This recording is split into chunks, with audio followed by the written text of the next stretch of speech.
या देवी सर्वभूतेषु शक्तिरूपेण संस्थिता नमस्तस्यै नमस्तस्यै नमस्तस्यै नमो नमः।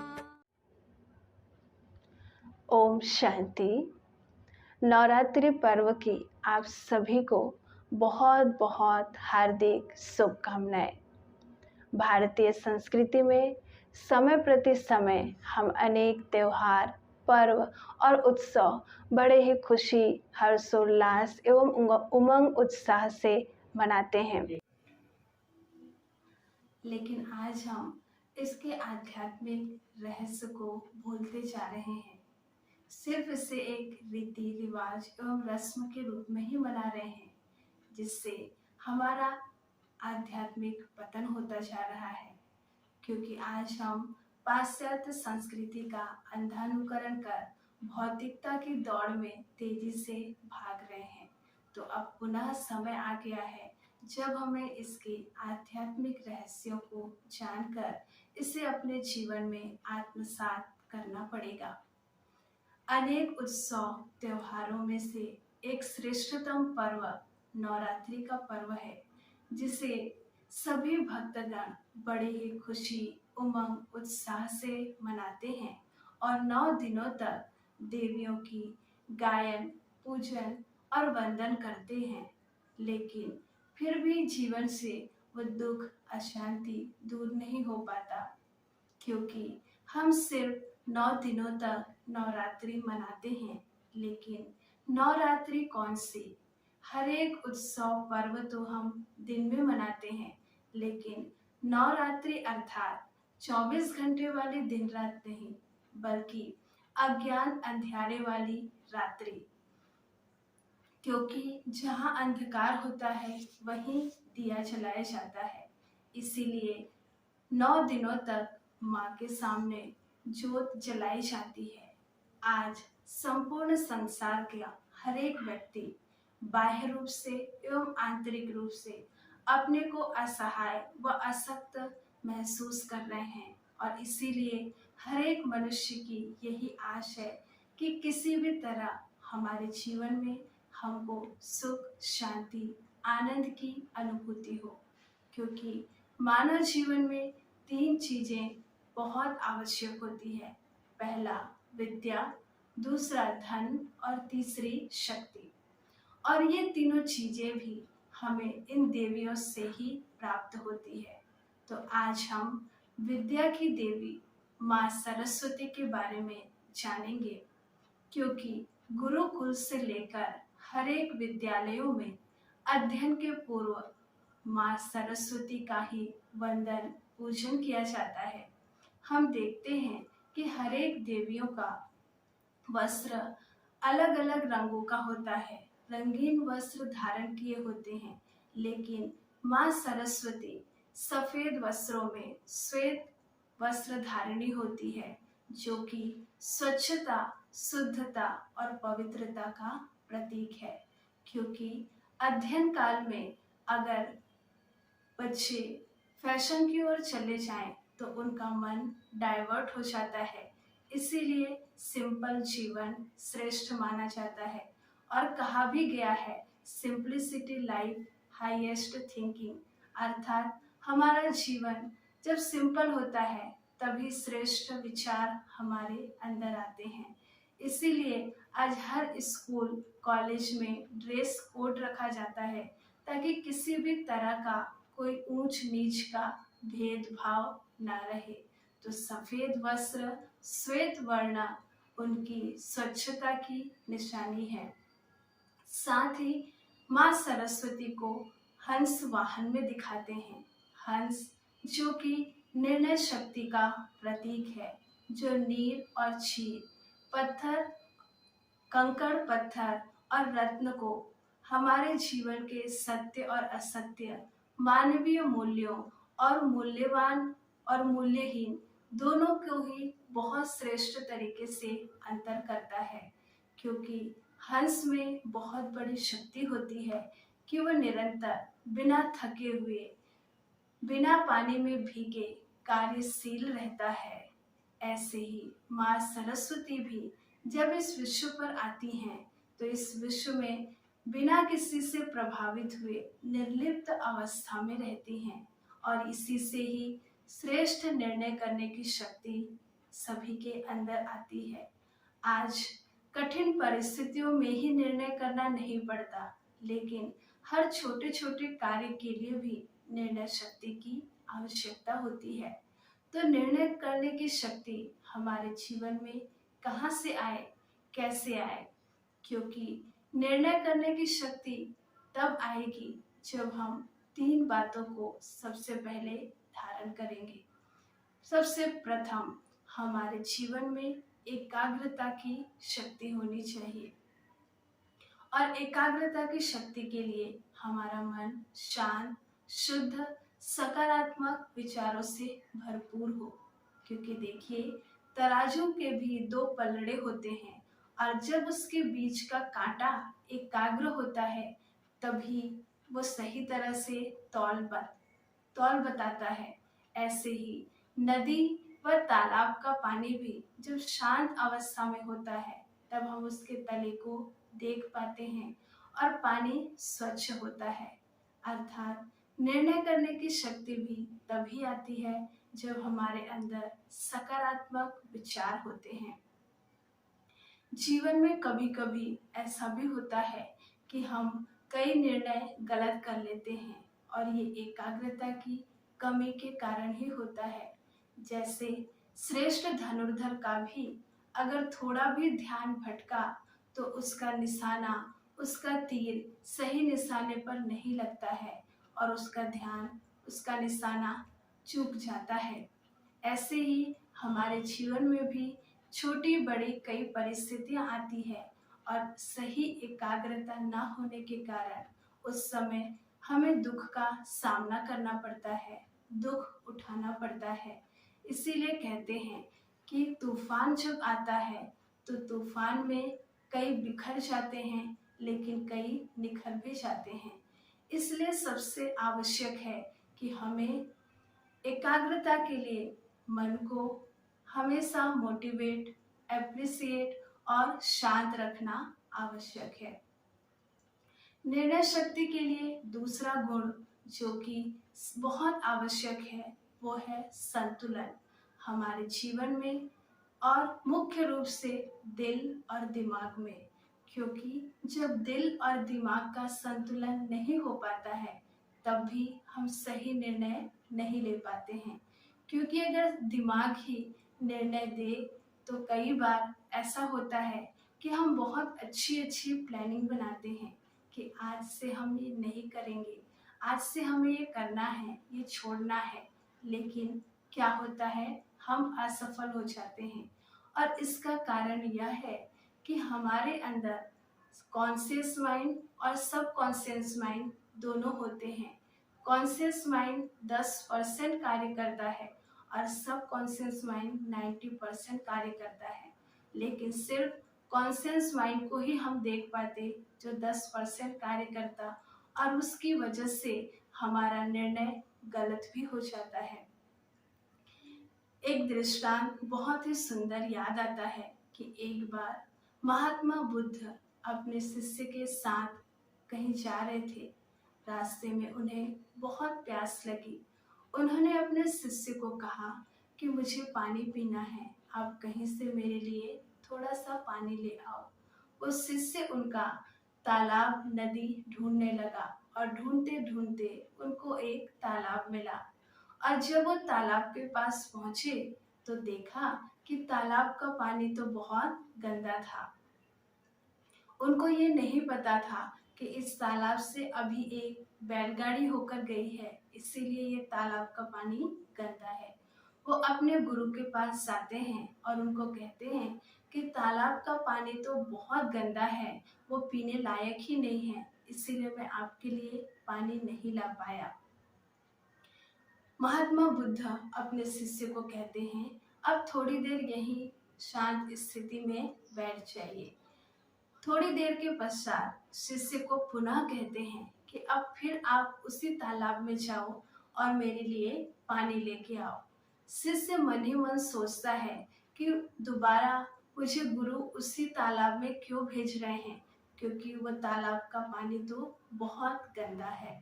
लेकिन फिर भी सोचते हैं कि गुरु की आज्ञा है तो सिरोधार्य तो करना ही पड़ेगा, और वो वापस उसी तालाब में पहुंचते हैं और देखते क्या है कि अब वो तालाब का पानी बिल्कुल साफ स्वच्छ हो गया है। उसकी सारी गंदगी, सारी मिट्टी नीचे बैठ गई है। ऐसे ही हमारे साथ भी होता है। हम कभी कभी निर्णय करने में जल्दबाजी करते हैं और वो निर्णय गलत हो जाता है, जिसका दुख हमें जीवन भर उठाना पड़ता है। इसीलिए कभी भी जीवन में संतुलन बना के निर्णय करना हो तो थोड़ी देर अपने अंदर के पास्ट की उन नकारात्मक बातों को, बुराइयों को, ये जो भी नेगेटिविटी है उसको समाप्त करके फिर निर्णय करना शुरू करें।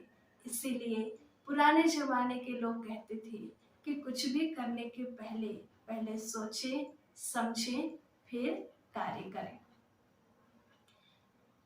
निर्णय करने की शक्ति के लिए तीसरा जो मुख्य गुण है वो है कि हमेशा अपने प्रेजेंट पर ही फोकस डालें, क्योंकि आज हम ज़्यादातर अपने पास्ट या फ्यूचर की ही चिंता में लगे रहते हैं और प्रेजेंट को भूलते जाते हैं, जबकि प्रेजेंट हमारे लिए बहुत सुंदर गिफ्ट की तरह होता है। पास्ट तो कहें एक न्यूज़पेपर की तरह है, क्योंकि आप देखिए एक दिन का भी पुराना न्यूज़ होता है तो उससे हम पढ़ना पसंद नहीं करते। हर एक को लेटेस्ट न्यूज ही चाहिए रहता है। और फ्यूचर एक क्वेश्चन पेपर की तरह होता है, जो कि हमेशा अनिश्चित होता है। कभी भी कुछ भी कैसे भी हमारे पास अचानक आ जाता है। और प्रेजेंट जो कि गिफ्ट है हमारे लिए, वो हमारे लिए एक टिश्यू पेपर की तरह होता है, जिसे हम हमेशा कभी भी फुल यूज हमेशा कर सकते हैं। तो हमें हमेशा अपने प्रेजेंट में ध्यान देकर उस पर जीना चाहिए, तभी हमारे जीवन में हमें सफलता मिलती और सही निर्णय करने की शक्ति भी आ सकती है। जैसे हंस तुरंत निर्णय कर लेता है, वैसे ही निर्णय करने की शक्ति माँ सरस्वती द्वारा हमें प्राप्त होती है। माँ सरस्वती के हाथों में हम वीणा दिखाते हैं, अर्थात वो एक आध्यात्मिक जागृति का प्रतीक है। जो ज्ञान की वीणा, अर्थात जब उन्होंने ऐसी ज्ञान की वीणा बजाई जिसके झनकार से सभी मनुष्य मात्र के असत्य अर्थात अंधकार दूर होकर उनको सत्यता की राह मिली, तो यह वीणा वादिनी अर्थात अज्ञान से ज्ञान की ओर, असत्य से सत्य की ओर ले जाने का प्रतीक है। साथ ही माँ सरस्वती के हाथों में वेद, शास्त्र, ग्रंथ दिखाते हैं, जो कि उनके ज्ञान की रुचि का प्रतीक है। क्योंकि माँ सरस्वती अर्थात मम्मा ने परमात्मा के उस संपूर्ण ज्ञान को अपने जीवन में आत्मसात किया और जीवन की हर बड़े से बड़ी चुनौती कैसी भी हो उसे हंसते हंसते उन्होंने पार किया। तो यह शक्ति उनके अंदर कहाँ से आई? उसी परमात्मा के ज्ञान से, जो कि वेद ग्रंथ के रूप में माँ सरस्वती ने संपूर्ण विश्व में फैलाया। उनके एक हाथ में कमल का पुष्प, जो कि पवित्रता की निशानी है और साथ ही इस संसार में हमें न्यारा और प्यारापन रहने की भी शिक्षा देती है। और एक और हाथ में माला दिखाते हैं, माला जो कि एक एक दाने मिलकर बने होते हैं, अर्थात ये सहयोग की, एकता का प्रतीक है। क्योंकि एक दाना भी अगर अलग हो जाए तो माला नहीं बन सकता। ऐसे ही माँ सरस्वती हमें सबके साथ प्रेम, एकता और सहयोग की वो भावना सिखाती हैं, जिससे हम स्वयं भी परमात्मा के गले का श्रेष्ठ हार बन सके। तो आज हम सभी ने माँ सरस्वती, जो ज्ञानदायिनी, बुद्धिदात्री, शारदे माँ, श्वेत वस्त्रवान, धारिणी कहलाती हैं, ऐसी माँ सरस्वती के उन गुणों, शक्तियों और उनके जीवन के अलंकारों को हमने जाना और हमारे जीवन की ये जिम्मेवारी होती है कि इन सभी को धारण कर, जैसे माँ सरस्वती ने अनेक आत्माओं को, अतृप्त आत्माओं को भी तृप्त किया, सबकी मनोकामनाएं पूर्ण की, तो हम सभी ब्रह्मावत्स भी माँ सरस्वती के समान सभी भक्तात्माओं की इच्छाओं को पूर्ण करें। तो अभी चलिए हम सभी माँ सरस्वती के उन गुणों और शक्तियों की गहन अनुभूति करेंगे। सब तरफ से अपना संपूर्ण ध्यान हटाकर अपने आत्मिक स्थिति में टिक जाएं। संपूर्ण ध्यान अपने मस्तक के बीचों बीच। मैं एक चैतन्य शक्ति स्वरूपा हूँ, सर्व गुणों से सुसज्जित, ज्ञान रत्नों को धारण की हुई, सभी भक्त आत्माएं उनकी करुणामयी पुकार मेरे कानों को स्पर्श कर रही है। साक्षी होकर स्वयं के पाठ को और समूचे विश्व की सर्व आत्माओं को देखें कि कैसे करुणा भरी पुकार कर रहे हैं।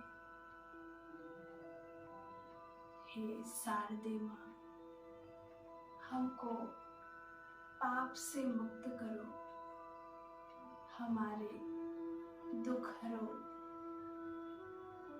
हे ज्ञानदायिनी माँ सरस्वती, हमको सुख दो, विद्या दो, सर्व बंधनों से हमको मुक्त करो। ऐसा प्रतीत हो रहा है कि सभी भक्त कुछ चाहिए कहकर झोली फैलाकर मुझसे मांग रहे हैं,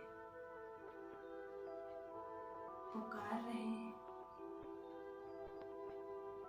उन सब भक्तों की पुकार सुन, सबकी मनोकामनाएं, जिसको जो चाहिए, जो इच्छा है, वह सब पूर्ण कर रही हूँ। सब भक्तों की पुकार सुनने वाले श्वेत वस्त्र धारिणी, ज्ञानदायिनी, बुद्धिदात्री मैं माँ सरस्वती हूँ।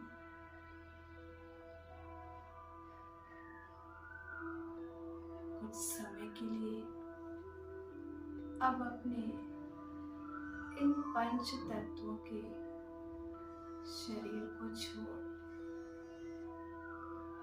एक लाइट के कार्य में, जो बहुत ही शक्तिशाली सफेद चमकीली कार्य है, उसमें प्रवेश करें।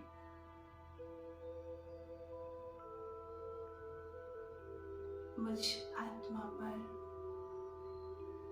ज्ञान सूर्य, सर्वशक्तिवान शोभावा की रंग बिरंगी किरणें पड़ रही हैं, रहस्यमय आत्मा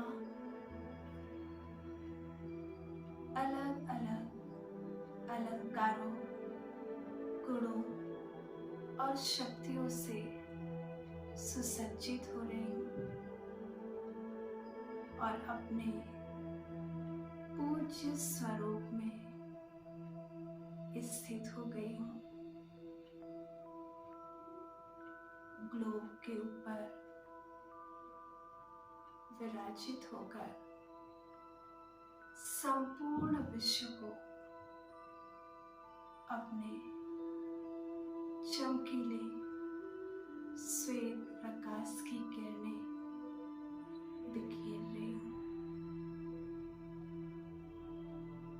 ज्ञान वीणा की झनकार सुनकर समस्त आत्माएं असत्य की राह को छोड़ सत्य की ओर, अज्ञान अंधियारे से निकल ज्ञान की रोशनी की ओर आते जा रहे हैं।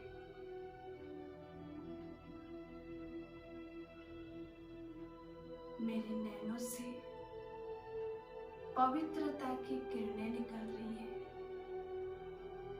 जो सर्व आत्माओं पर बरस रही हैं। सर्व आत्माएं जो अभी तक दुख, अशांति, भय इन सब से ग्रस्त थे, पवित्रता की किरणें पाकर सबका जीवन सुख, शांति और आनंद से भरपूर हो रहा है। हंस के समान सबके अंदर श्रेष्ठ निर्णय करने की शक्ति प्रदान कर रही हूँ।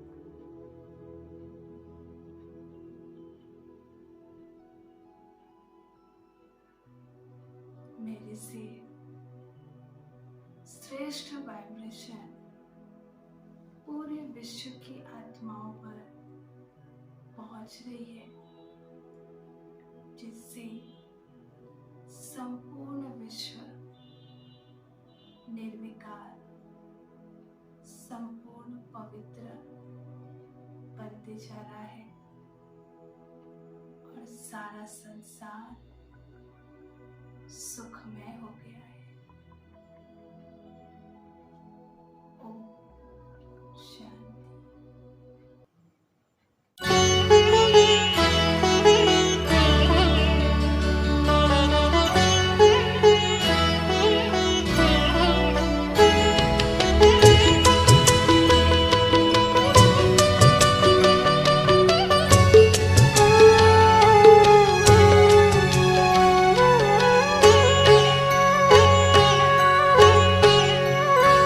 ऐसा वरदान दे दो हमें माँ, सुख में उछले न हम दुख में डोले।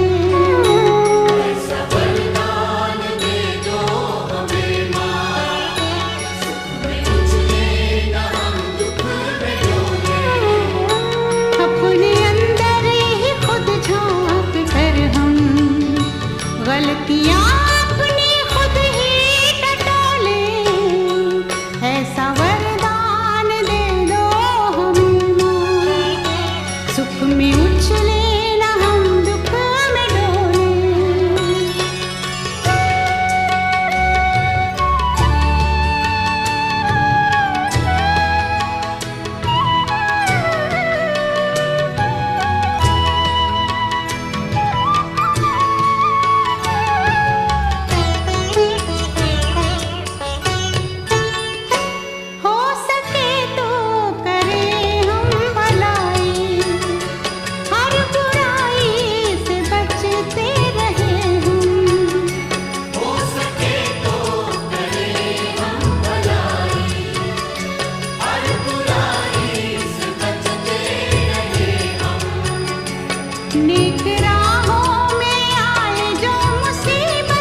हर बेगाने को कर ले जो अपना, मधुर बानी हमेशा ही बोले, अपने अंदर ही खुद झांक कर हम गलतियां अपनी खुद ही टटोले।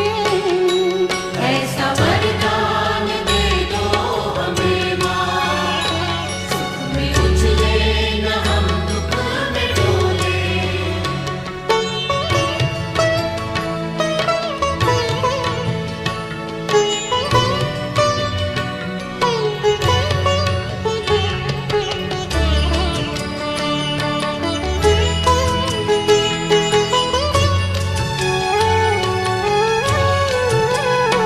हमको कुंदन बना दो भवानी, लाख चाहे पड़े क्यों न तपना। हमको कुंदन बना दो भवानी, लाख चाहे पड़े क्यों न तपना। कुछ भुगतान हो जाए पिछला, कुछ अगला संवर जाए अपना, कुछ अगला संवर जाए अपना। तेरी करुणा की गंगा में मैया, काले कर्मों की हम मैल धोले, अपने अंदर ही खुद झांक कर हम गलतियां अपनी खुद ही टटोले। ऐसा वरदान दे दो हमें माँ, सुख में उछले न हम दुख में डोले।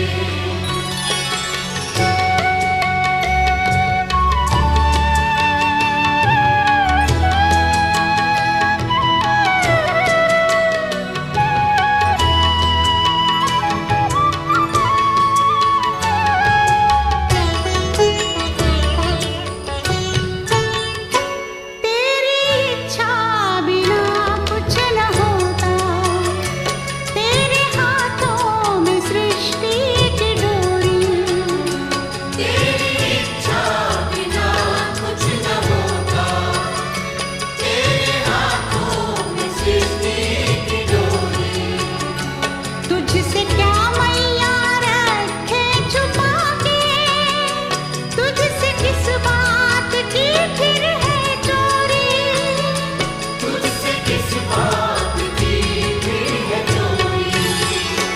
किस पटा